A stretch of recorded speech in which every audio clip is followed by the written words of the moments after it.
As promised, here is the solution to the What's in a Name challenge, and it's a fairly short one, this one. What you could have done was to copy and paste those in. However, be very, very careful if you do that. These quote marks here will not be the quote marks that should be in Visual Studio Code. So you'll probably need to change those, and then just remember to add the semicolon on the end. Now, just to save a bit of time, I've gone ahead and created a file called what'sinaname.php, and I've put the variables in there.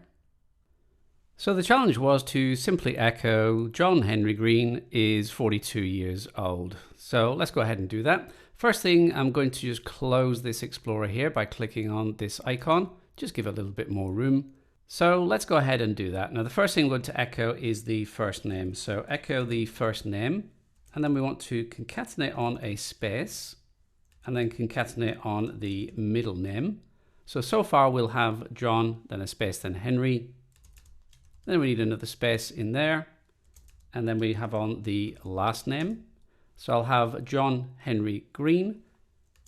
And then I need is, and I'll need a space in there as well. So is, and then we'll have the age.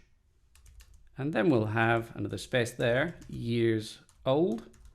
And I said I want a full stop on the end, and I'll need my semicolon at the end of the line. So that should be everything. I'll go across to the browser.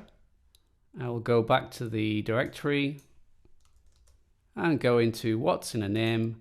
And there we go. John Henry Green is 42 years old. Now, as I said, it should have been a fairly simple one, fairly straightforward. However, I am conscious that this is nowhere near as easy to read. It looks a little bit more complicated than when you use double quotes and have everything in that string. However, I think it's very important that we embed these skills so that you are comfortable with concatenation. Trust me, you're going to be using it a lot throughout the course. If you found this video useful, then remember to give me a quick thumbs up. And if you would like to be notified when I release new videos, then hit that subscribe button and remember to click on the little notification bell.